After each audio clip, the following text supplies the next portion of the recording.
vedarita dzoka zvekare nemamwe masecrets and confessions and chaisa malinks ehope dzinoda dudziro nechakafukidza dzimba matenga mucomment section. And also I am trying to mentor mwanasikana uya ari kuchina here on YouTube, so I'll also put the link to her latest video in the comment section. Please Zimbabwe, let us support mwanasikana uyu so that we can have my YouTubers who are successful. And also I'll put the link here latest episode yakapost kwana anti mamoyo. Let us also show here one love. Regaiti batapinda mama confessions edu emusuva ranasi.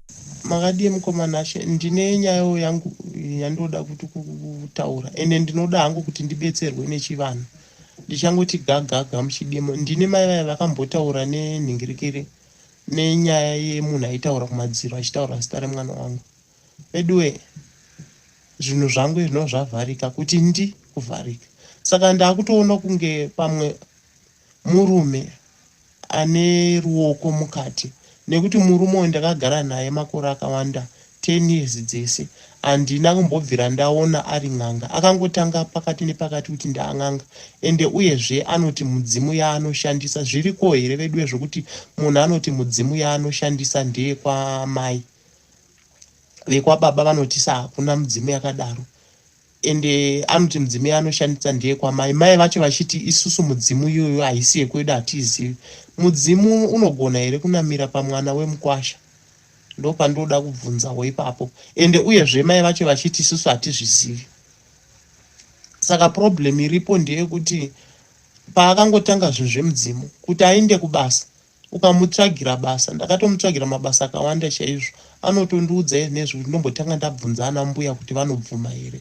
Kana tikanetsana tiri mumba unomzwa achiti ye taurira pasi, ye panozopedzisira panzwa vamwe vanhu panapa mukapedzisira maakunetsana. Anotaura zvinhu zviri strange zvandisinganzwisisi kuti zvinoreva chii. Saka nyaya yangu iri pakuti asingadi kushanda ndinoita zvese, school fees ndinobhadhara, ako ndichibhadhara zvine zvimbazo zvikwereti zvandinenge ndatora ndichiti pamwe munhu anoda achaenda kubasa ndomubetsera nezvinhu zvinenge zvichida kuti abetserwe kuti apinde pabasa. Pekupedzisira ondudza kuti nchabvunzana mbuya kuti vanobvuma here kuti aende kubasa. Saka ininiwo ndine problem yandinayo veduwe. Ndanyanyirwa nevaroyi, ndanyanyirwa. Kunoti munhu anotaura kumadziro achitaura zita remwana wangu, ndoona vanhu vanonditumira zvikwambu mumba ndichinyorerwa mapepa. 2 kwandakafamba kwakambobatwa atete vangu. Ende atete vangu ndakambenge ndatoudzwa nevana baba munini kuti kwavanofambawo vakambovabatawo vachiti munin'ina wavanga ine problem yekuzvara mimba dzichibva. Ini kwandakafamba ndavakatobatwawo nezita. Chimwe futi kuna mai nini mukadzi wababa. Aiwa tatambura baba vangu vakadyiswa kuita benzi havasumudzi kana musoro. Vakawanawo mukadzi uyu, mukadzi we aine vana vake vairi.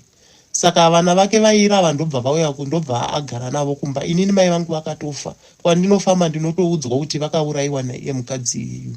Saka zvinhu zvinondirwadza zvisingaiti. Ndoto nechirwere chema-ulcers.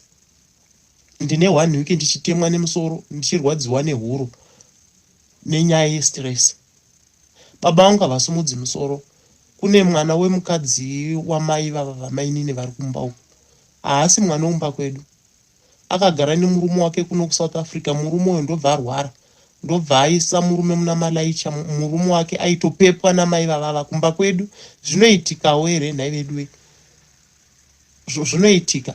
Murume wake wonorwarira kumba kwedu isusu, asi hakusi kumba kwavo. Mumbanze maitonhuhwa, aiwo nezironda. Muchinhuhwa hama dzemurume dzikati hatisi kumuda kunoko. Pedzerana ikoko kwakunza mwana wedu nokuti mwana uyu adini akurwara. Saka isusu makuriro atakaita tichinzwa takanzwa kuti vabereki vastep mother vedu anzi vanhu vakafa vachitoroverwa huko musoro nekuroya. Vedu ndanchikumbirawo ina hangu handidi zvevanhu vanoita zvechechi. Kana varipo vanoita zvechechi ndezvoda venguwo tsvuku. Kana paine munhu anokwanisa kubatsira venguwo tsvuku, kana paine munhu anokwanisa kubatsira wechivanhu, ndinoda hangu kudzosera. Inini handichadi kugezeswa munyama kana kuita sendatambura. Ndinongoda kuti ndiite go back to sender. Ndo inoziya kwaichananga. Ndatambura vana vekumba kwedu kuita mapenzi, kuita zvidhakwa. Hapana kana chinhu chinombofamba, hatinzwanani mufamily, asi vana vamai vavava ndo vana vanonzi vana vanogara pavarume. Isusu aiwa, ndakatomboti ndasvika kumba vakandipa chikafu ndiro yavo ikadonhera pasi. Kubva ipapo handinambobvira ndadya futi chikafu chekumba kwedu. Ndototya izvozvo kuinda kumba kwedu. Veduweka ndinokumbirisawo veduwe. Ndinoziva hangu kuti pane vaya vanoita havo zvefeke zvokudya mari dzevanhu.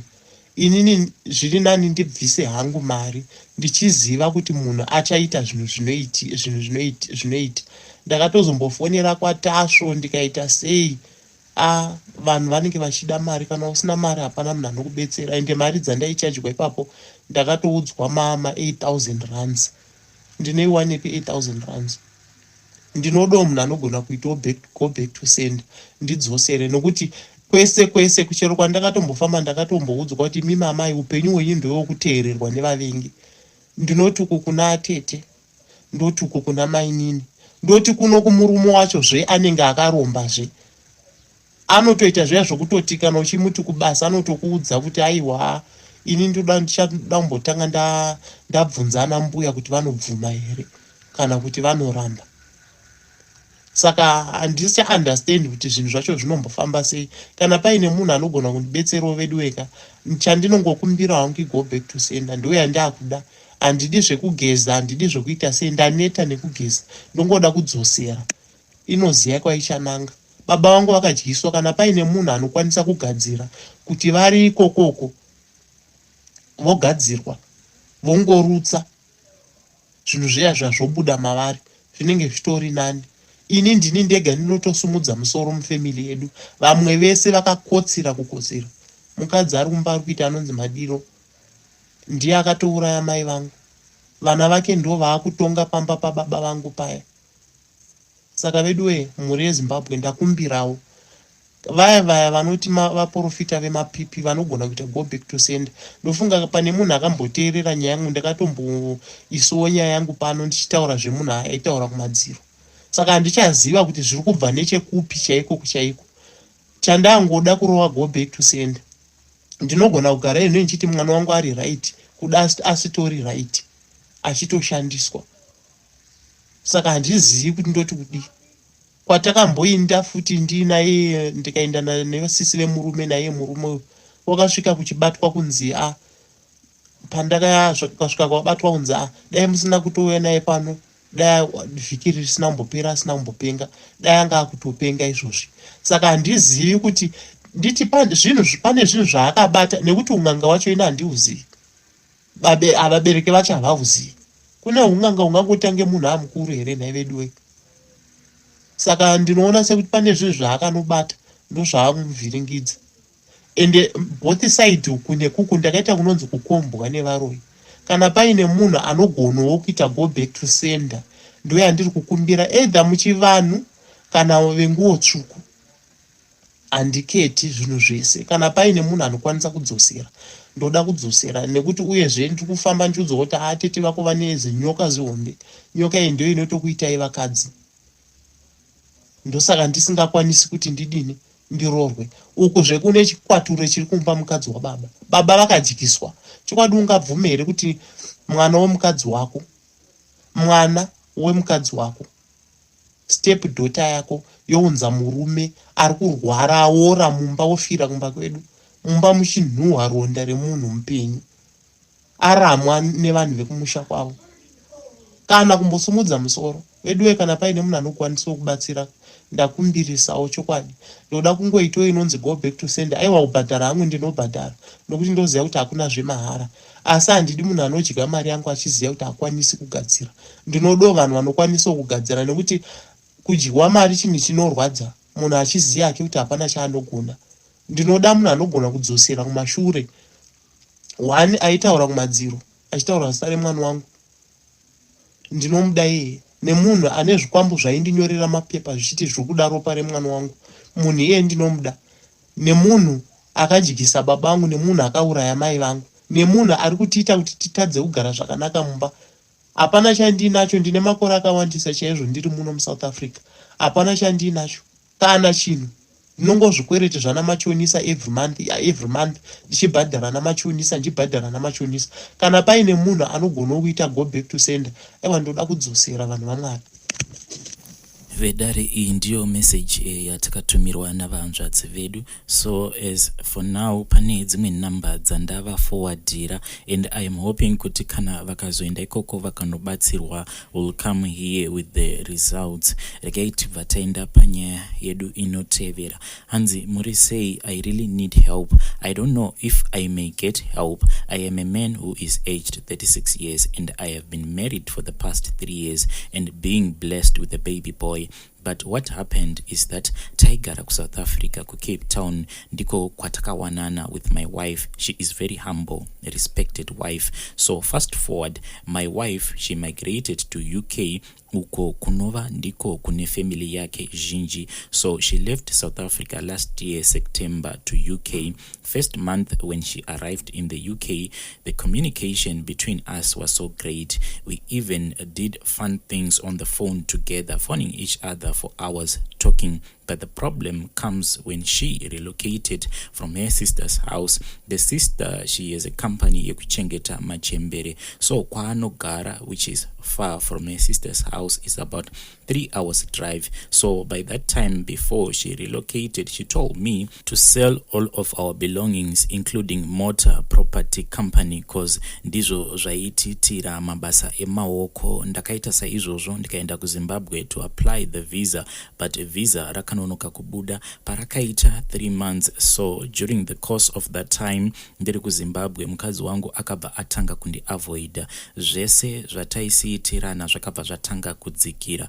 Zvinova ndizvo zvakazotanga kundirwadza. Kufona akanga ava kusafona. Ndaiti kana ndikafona dzimwe nguva aikata call or kuti I am busy ndichazokufonera till tomorrow morning aisafona. So imba yavaigara vaishare vari 8 kuti 4 boys and 4 girls. Mukadzi wangu munhu wekuti doro mazuva ataigara tose aisanwa, but akabva atanga kuenda kuma clubs nevakomana vaaigara navo. Fast forward, ndakabva ndatanga kuona ma pictures nema videos ari muma clubs ne boys ria achitamba akabata mabia nemamwe ma pictures achitorwa akabatwa even magadziko ake.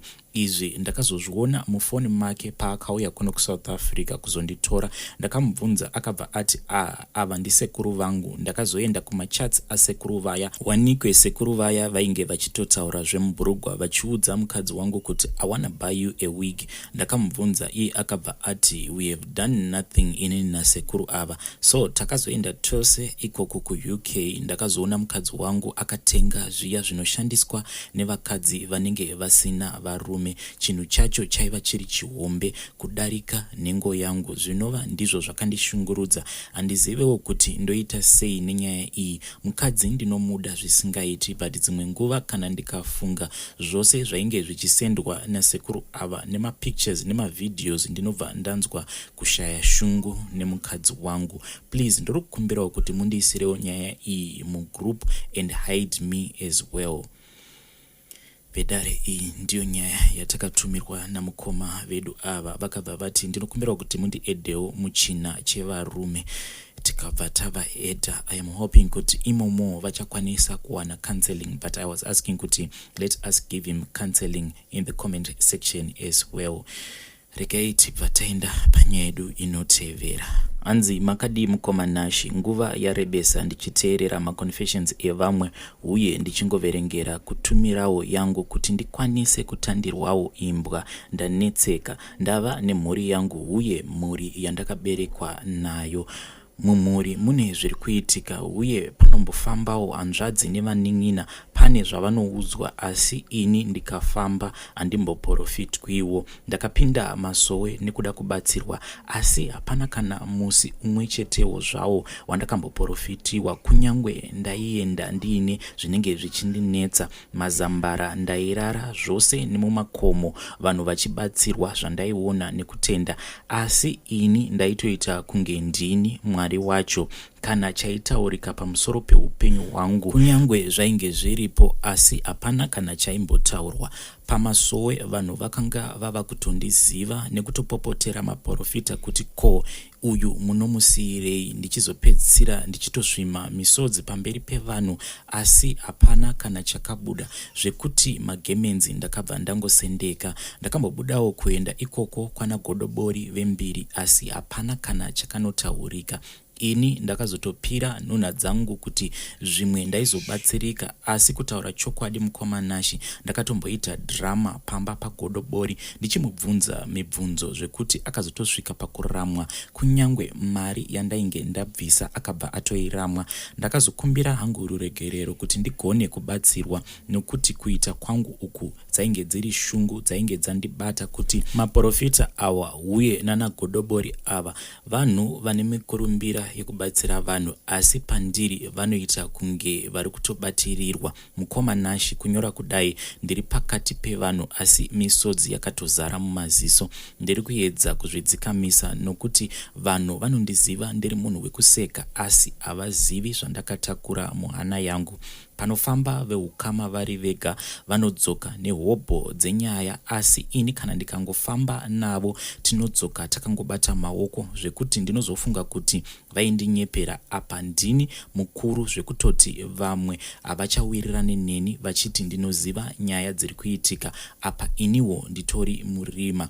Zvingavepowo here zviri kukonzereswa, uye ndianiko achazogona kundibatsirawo? Please, kana varipowo pavateereri vangakwanisa kundibatsirawo, ndapota hangu ndisunungureiwo. Mari yapera ndichingofamba, asi kuti ndiudzwewo zvinoudzwawo vamwe hapana. Kana varipo vangandibatsira, please ndibatsireiwo, handichazivi zvekuita. Ndinokumbirawo kuti muzondinotifayawo kana maposta nyaya yangu. Ndiri kutsvakawo kubatsirwa mukomanashi. Ndinotenda nechirongwa chenyu. Iyi ndiyo nyaya yatakatumirwa namukoma vedu ava vedare. Awa ndiwo masecrets nemaconfessions atanga tiinawo muzuva ranhasi. Ngatisanganei kune mamwe machannels atichaisa malinks mucomment section.